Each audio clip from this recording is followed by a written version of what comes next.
So you bought yourself an Enjoywood dowel kit. And, well, with a few small exceptions, everything comes nicely packaged in the box. And it might be tempted to leave it in that box, but, you know, it's a ratty old box that takes up way too much space to fit in your drawer and really doesn't fit in nicely with your Gridfinity system. So let's turn this into this. So I've taken the contents of the box and fitted them into here, and there's even some room for expansion. This plate comes pre-installed in the box with 3 8mm bushings, but they obviously unscrew and there's storage space for them down here. But if you want to leave them on, we've got a nice little spot here so it doesn't interfere.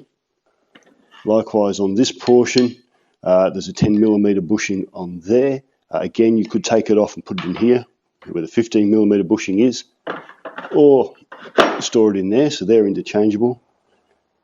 We've got all of our bits and pieces, our extension rod, our drill bits, our little alignment pegs, our big 15mm drill bits, depth stops, an end guide pin. Banggood also sell extra bushings. Unfortunately, they sell them in 2s rather than 3s for some reason. So I've bought myself a couple of 6mm bushings, and the reason for that is, for those of you who don't know, who aren't in Australia, the common size for dowels here are 6, 8 and 10mm in diameter. And I bought myself a couple of 10s. There is a 10 that comes with the kit, but by buying another couple of 10s, now I have the ability to put 3 all the way through there. And there's room for a bit more expansion still, if we want to go there. I've also left a spot for a 6mm brad point bit, just to round out the drill bits for those of us that want to do 6mm dowels.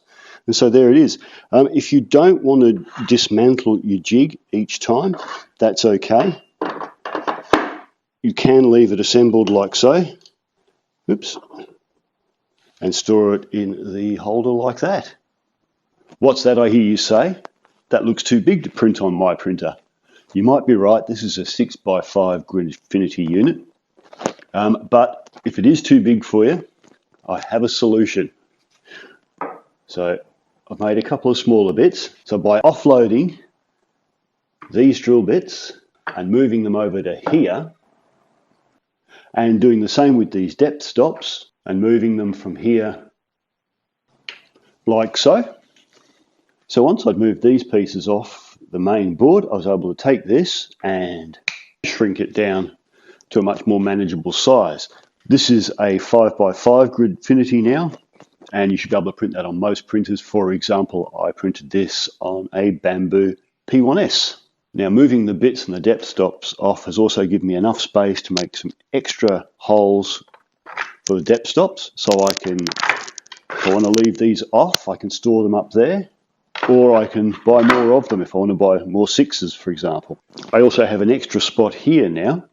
So if you don't use this very often, which I don't think I will, you can leave it stored in there like that.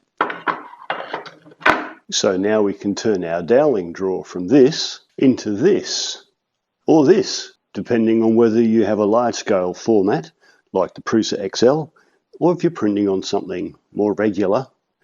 I'll make sure all the models are available for you on Thingiverse and now Maker World as well.